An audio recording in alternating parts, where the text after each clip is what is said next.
Pulavinaka, Fiji, and welcome once again to another episode of Speak Your Mind. Today we are talking about an issue that's fast becoming a worry not only in the Western Division countrywide, it's the infestation of termites. And here to talk to us today more about this issue is the Manager, Standards and Compliance, Ilaisa Ndakaida from the Biosecurity Authority of Fiji, and of course the Team Leader West, Mr. Lemeki Ratu Didivi. Gentlemen, welcome to the show.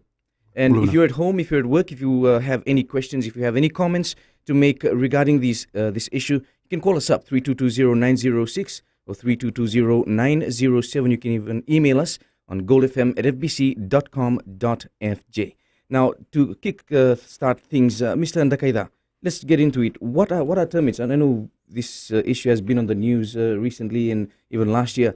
But for the benefit of our listeners, what are these termites and how did they come to Fiji in the first place?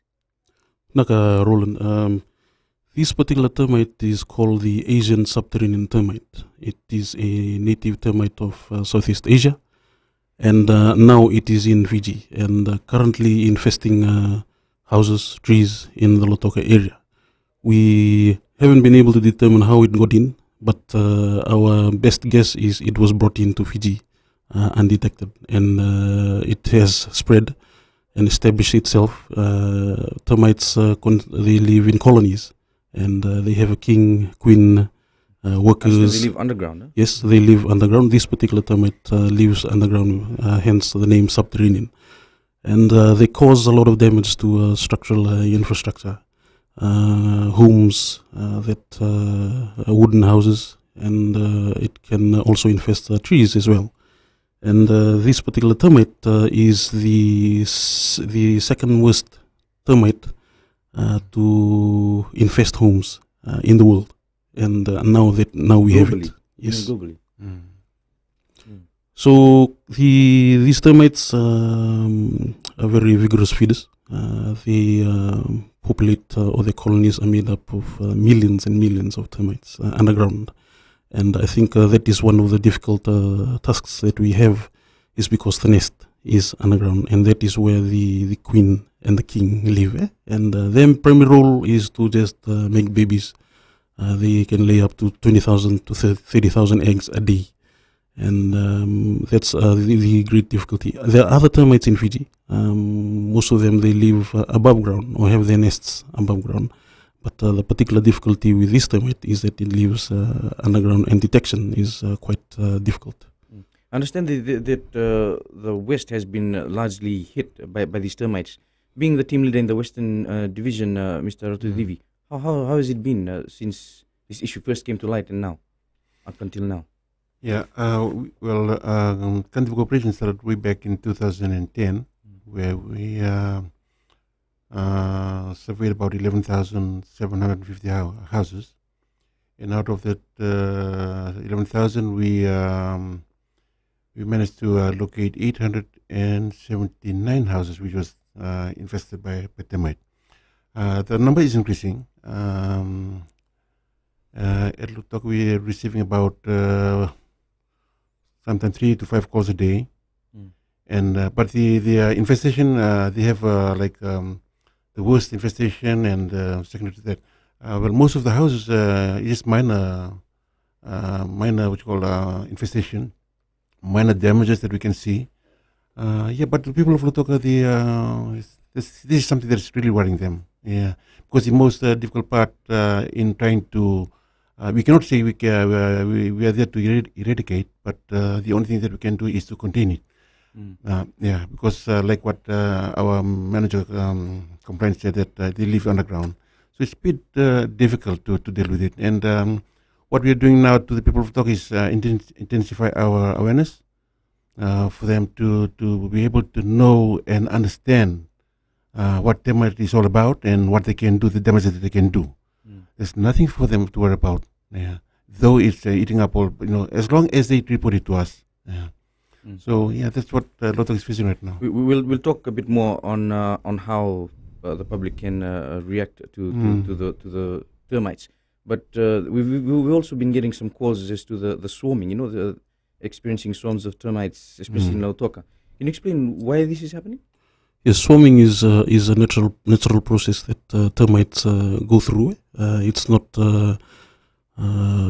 for this particular termite, but for other species of termite as well. And this is the time that they find their mates, male and female, and they go back into the ground and start new colonies. Now, the adult or the swarming termites is actually the adult termite when they develop wings and they swarm in very large numbers. And this is a natural process that they go through. But in the event of swarming, they can also be attracted to light, and they can go into homes and also start new colonies in your homes.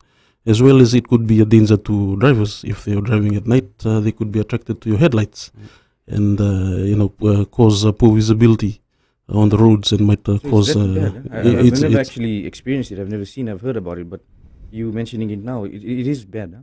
Yeah, the swarming is thousands and thousands of termites flying, and it could really cause problems to drivers in the night when the swarming comes towards their headlamp.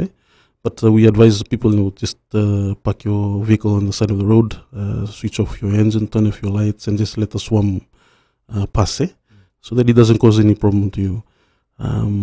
In a little bit more detail, when these adult termites fly, they really don't know whether they are male or female.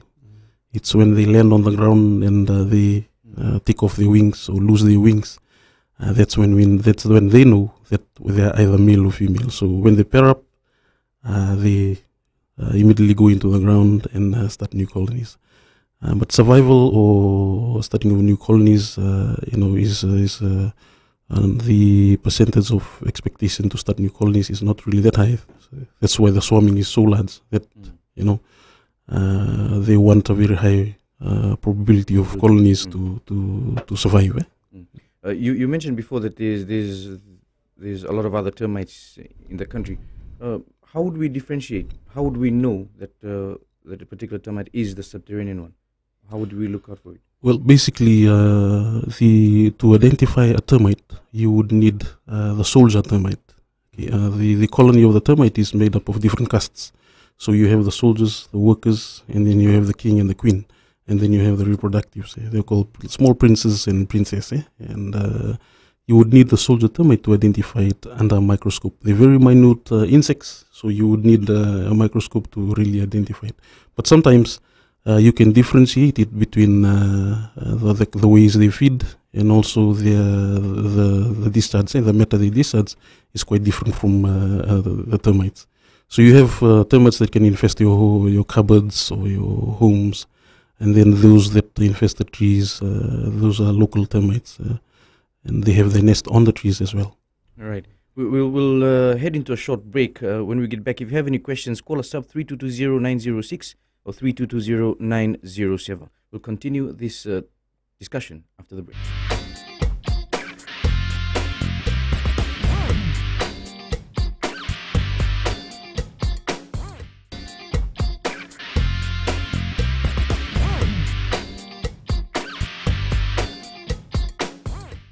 Welcome back. If you've just joined us, this is Speak Your Mind. Today we're talking about subterranean termites that's causing havoc in the Western Division, and from what I've been told, in the North as well. In studio today we have Mr. Ilaisa Ndakaida, Standard Biosecurity Authority Manager, Standards and Compliance, and of course Mr. Lemeki Ratu Didivi, Team Leader West. Gentlemen, I understand the Biosecurity Authority of Fiji has been going out of its way to try and help the public. What exactly is the role of the Biosecurity Authority of Fiji during this time? Right now, what we're doing, we are intensifying awareness to the public at Lutoka, especially the school. We're targeting the school children, and also some of the settlements up at Lutoka. But one thing that we're doing right now is trying to attend to all the reports that is coming in, and that is surveying of the house. It must be quite a difficult task. Oh yes, considering the amount of people that are going through this.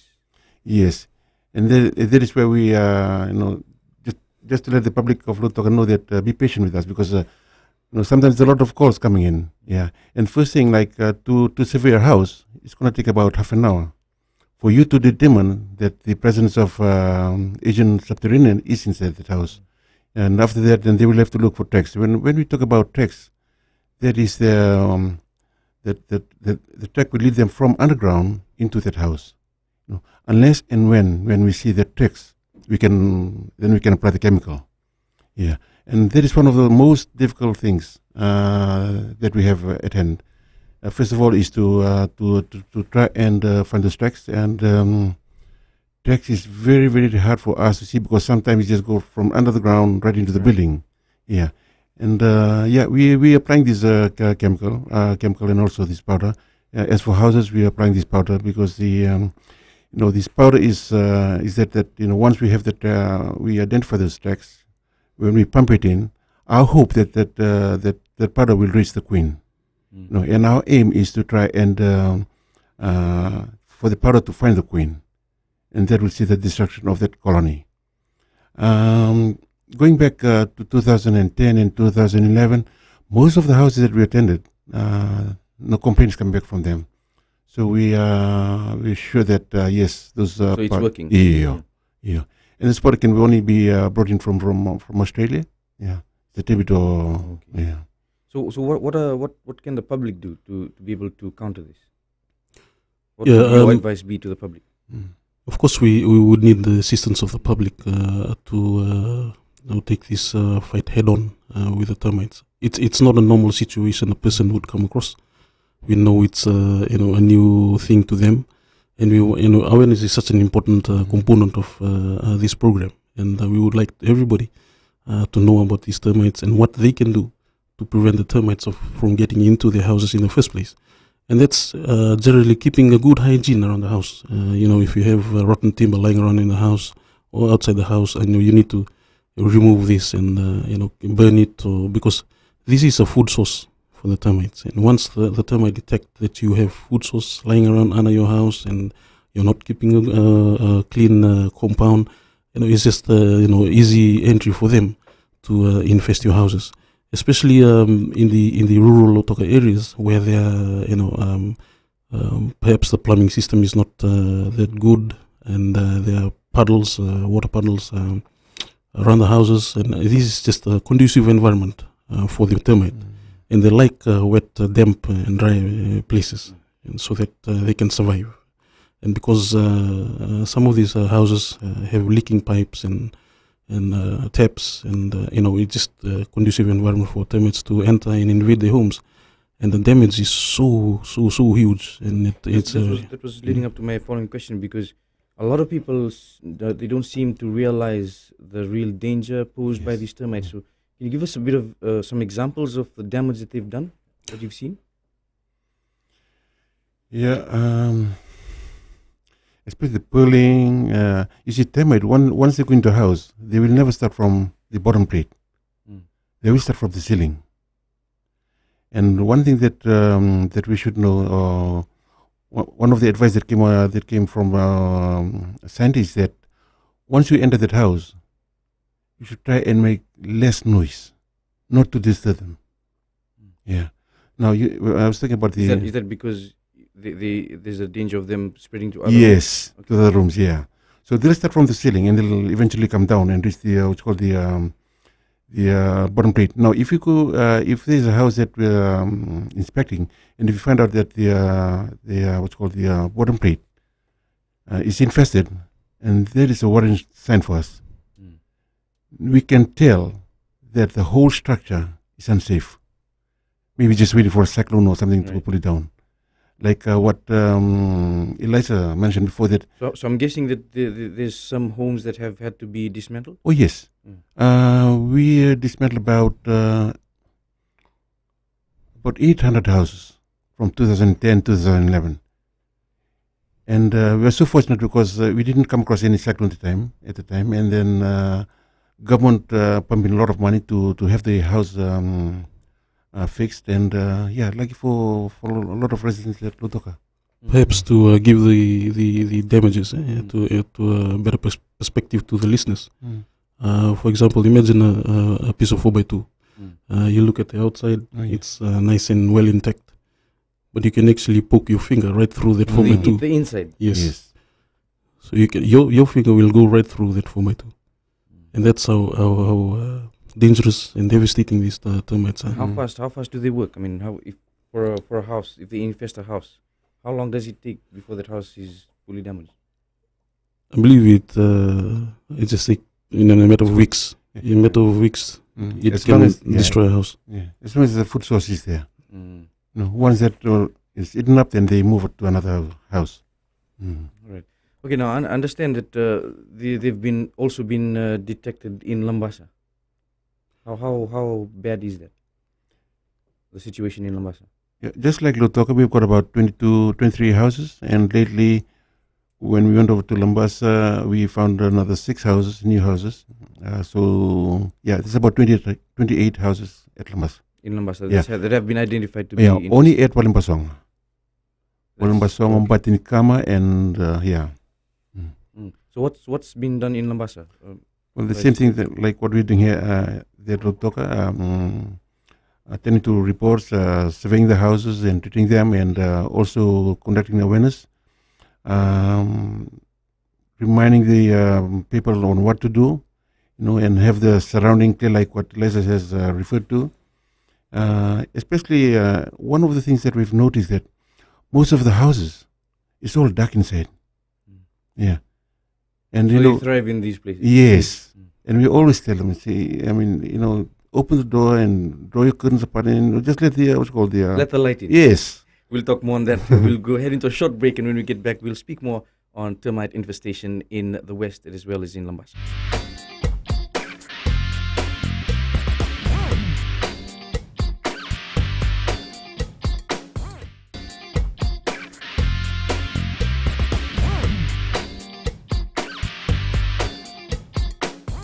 Welcome back. This is Speak Your Mind. Today's topic, termite infestation in the Western Division as well as in Lambasa. Tell me, Mr. Ndakaida, what about Suva? Have you had any instances or any reports of termites in Suva? Or anywhere else apart from the West and the North? Okay, apart from the western side and the northern side, from this particular termite, the Asian subterranean termite, we haven't had any reports of the Asian subterranean termite here in the Central or Eastern Division. But we do have reports of other species of termite that exist in Fiji, and they also do damages, but Not as bad as the not as bad subterranean. as the Asian subterranean termite. We also make an effort, the Biosecurity Authority of Fiji, to assist those complaints here in Suva with the appropriate advice, and we've been attending to those reports as well. There is also another local termite that can inflict the same damages or a little bit less than the Asian subterranean termite, which we are also looking at, but it doesn't have the same attention as the Asian subterranean termite is at present. Have there been any attempts to sort of produce chemicals that you can treat timber with that the termites will not attack? The current treatment for timber specified under the Treatment Act with the Department of Forestry is capable of treating, preventing the infestation of termites as well as other insects that bore into timber. And I think that is a very important issue for home builders and those who want to build their house. And that's also one of the advice that we tell people. Try and buy, Get the treated timber. try and get the treated timber and build your Otherwise, house. build a concrete house. Yes, Yes. that is the advice we give to them. Yeah. Do you think, I mean, some other questions also I have here, popular ones. Is termite swarming something to worry about? Of course, yes. Can you explain generally the situation of the termite in Lotok and Lambasa? What's the situation like on the ground? Well, like I've said that Lutoka, there's about 800 to 900 houses infested with termite. Lambasa is just starting. For those homes that you've mentioned that you had to dismantle, it might not be in Yutu's, I mean, might not be able to answer this, but I was going to ask it, is there any assistance for those people who had their homes dismantled? Yeah, well, the Prime Minister came over to the West, and we showed him some of the houses, and he said, "Yeah, what is your way forward?" And we did recommend that for us to fix those houses. So government gives the money for that. Okay. Yeah. So we managed to fix about 800 houses. And can I ask, is the help that you are getting from the government, is that enough? Or do you think the Biosecurity Authority needs more help in order to counter this? Well, I guess government is assisting in all its best, doing its best to assist the Biosecurity Authority of Fiji, and also to implement this project. And the government has, generously, as Lemeki stated, that rebuilt people's lives, specifically people's lives from the destruction of the termite. But we can only do so much, the government, and we really need the support of the people, in order to prevent, the infestation of termite. Because that, if your house is infested, that is also an additional cost to government to foot the bill, to do treatments, inspections, and if there has to be rehabilitation to be done, then it's going to be done. Just going back, when was this first detected? 2010? Yes. 2010. Was the Biosecurity Authority of Fiji prepared for this, or were you taken by surprise, or were you prepared to actually counter the infestation of these termites, subterranean termites? Well, we were surprised, and that this termite is already established in Fiji. I think that was the surprising part, because of the infestation in the houses. The infestation has gone into the houses. It was really a surprise to us, because that would mean that the infestation has been there for quite a while. And we had specialists of termites come in back then from Australia, and his prediction was 10 to 15 years it has been here. So it takes time for colony to build and spread. It could have started from the jungle, and now it's moved into the suburban areas. So it was detected in one of the houses, and that's how we came to know that it was here. I understand trees also have been eaten up by these termites in the West. In the West, mango trees, breadfruit, even pine. Yeah, pine, and cassava, and also popo. Even popo. Yes. There's been a lot of advisories given out to the public. What's the response like? Is the public listening to the advisories that's been sent out? Yes, they could do better. What do you think? Yeah, they could do better. Like we've noticed that during the swarming, when we moved around Utoka, when we asked people to switch off the lights and light small fires outside, supervised, people they don't. We see the lights still on, and we know because that is their lifetime investment, and if they don't, perhaps you could just give a brief explanation as to why the advisory, why put out the lights at that certain time.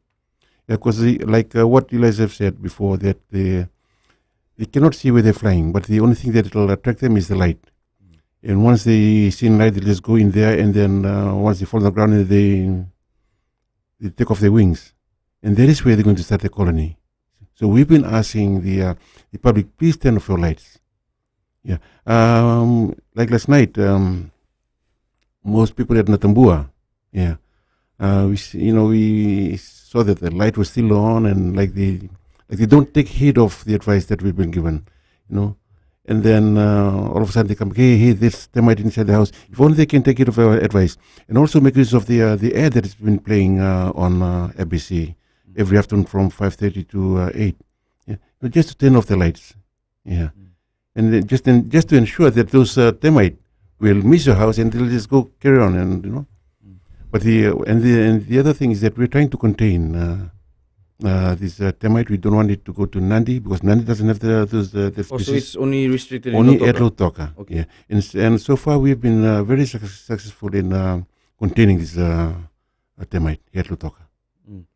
So how bad? I'm going to ask this question again. How bad is the situation in Lambasa?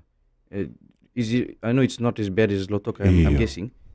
Does it have the potential to reach that stage, or what's the situation right now?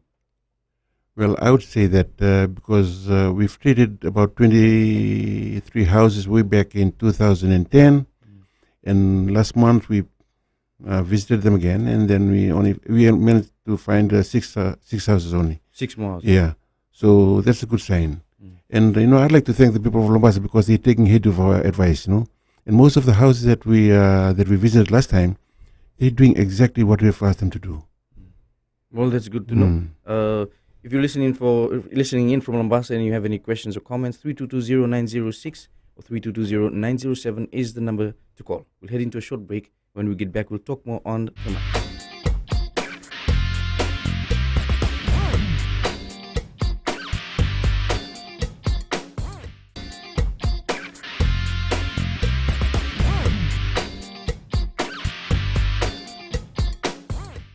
Ulavinaka, and welcome back to Speak Your Mind. The topic today is termite infestation in Lautoka and as well as in Lambasa. Thankfully, it hasn't reached Suva. Let's hope it stays that way. And with me in studio, we've got Mr. Nilesh Chand, who is also a biosecurity officer. Welcome to the show, Mr. Chand. Thank you, Mr. And let's get straight into it. I understand you yourself have been at the forefront also of trying to eliminate or eradicate termites. Well, how has it been and what's it like? To start off with about these termites, Mr. Koroi, it has been a difficult task, basically because, as our manager standard has said, we were caught by surprise that we are having this Asian subterranean termite in our country. And we went through some difficulties in trying to address this situation. But we are very thankful for the government, and we are also very thankful to the Commissioner Western, who initially helped us to form a collaborative team with most of the government departments in the West so that we could pull up with selected personnel in order to address the situation on hand. And we are very thankful, especially for the PWD department that existed at that time. There were National Fire Authority personnel, there were military personnel in our team, together with the law enforcement police officers. And we managed to deal with the situation in a very helpful manner to the community. Mr. Ndakaida, what are some of the measures taken by the Biosecurity Authority of Fiji to ensure that the termites don't spread to other places like Nandi, like Mr. Rotadivi mentioned earlier? What are some of the measures that you've put in place to ensure that this doesn't happen? Well, first of all, I think the very important measure that we've, have been continuing since that time until now is just the general awareness to the public. They have a very bigger responsibility, if I may say, to assist the government and Fiji and also the communities in Nandi. By saying that, the way they can assist us is, if they are going to move infested material to other parts of Fiji, especially Nandi, the closest. This could have been the case in Lambasa. It could have been the case in Lambasa. Somebody, shifted. In Fiji, we are very fond of uprooting the house and moving with the house and rebuilding in another location. But that's the advice that we give them. Please seek our advice before you move anything, because you might be aiding, in the establishment of the termite colonies in other areas where it's not present at the moment. Secondly, we would like to build up a team, 2 teams actually, to really boil down with the issue. And it has been difficult, and finding the right people to do the job, and we are going to undertake that, and in the coming year, and also through the end of this year. Just to go out to the people, look at the complaints, do the treatment, and hopefully try and instill a sense of responsibility to the public, in assisting us not to spread this termite. Nilesh, I've asked Lemek this question. I'll ask you again. What's the experience been like? What have you seen on the ground as far as the effects of these termites? Yes, Mr. Koroi, to just reinforce the statement by Mr. Lemeki that it was difficult, and it was a task that we were asked to change the mindset of the people, because as for us, we were new in this termite field, and they were new as well. So it took us some time to drill the message down to the residents and to get them to understand that they were affected by this dangerous termite, the second worst dangerous termite in the world, and to ask them to cooperate with us, because if they don't cooperate and if they don't provide information to us that their houses are affected, what happens is we are not able to gauge the level of infestation in the community. And as Mr. Lemeke also stated, if the termites get disturbed, unknowingly the residents disturb the termites, they start to move away from there. They start to disperse, and then they start to go into the neighbors' houses, they start to go into some other trees, and that doesn't help the cause of trying to contain and treat these termites. So it has been a task that was a bit difficult. With the massive awareness that we have done to the community at large, we are still doing a lot of awareness, and we hope that this radio talkback show, we are able to provide more information to the residents of Lautoka especially, and to the whole of Fiji, that Biosecurity Authority is trying its level best in trying to contain and trying to get to the root of this problem. And to add to that also, Mr. Koroi, is that in 2010 we had formulated the Biosecurity Emergency Termites Regulation, and it is still in force. So we'd like to remind the residents that under these regulations, they cannot remove and take away materials, especially from the infested areas to the uninfested areas.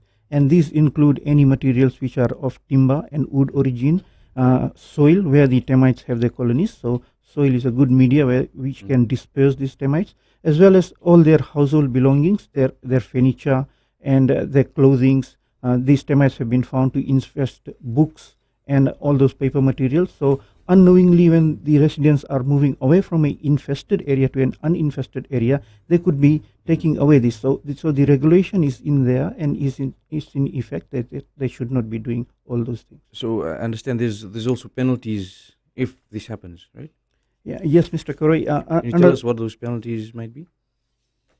Under the regulations, it says that if anybody commits an offense, and it shall be liable on conviction to a fine not exceeding $40,000 in the case of a person, and to a fine not exceeding $200,000 for a corporate body.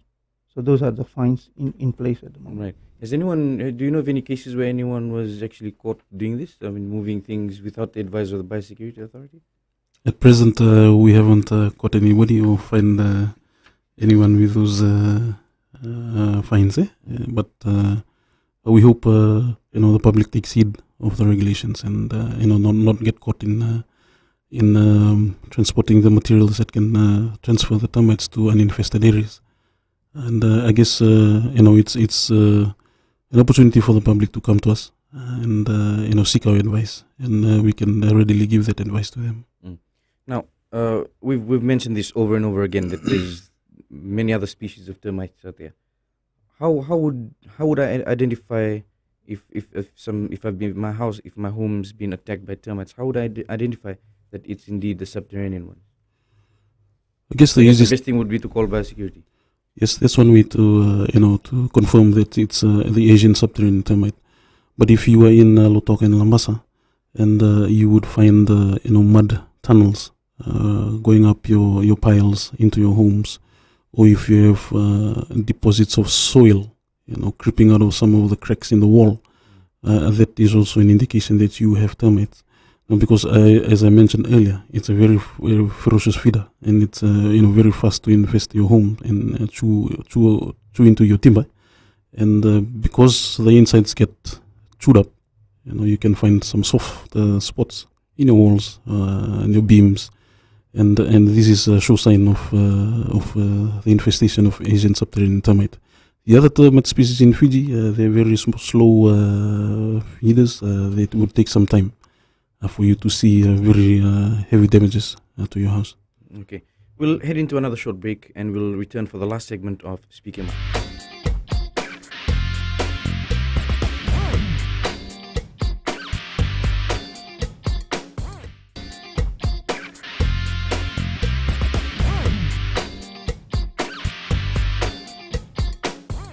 Bulavinaka, Fiji, and welcome back. This is the last segment of Speak Your Mind, and we've been talking about termite infestation. If you've just joined us, if you have any questions or if you have any comments, you can call us up 3220-906 or 3220-907. Now, during just before the break, we're talking about the people. If I wanted to move from one certain area to another, what are some of the procedures that we need to follow? Yes. This is in regard to those in infested areas. Yeah? Yes, Mr. Koroi. Sometimes there is a special necessity for people to move when they are being transferred from, just say, for example, from Lautoka to Suva.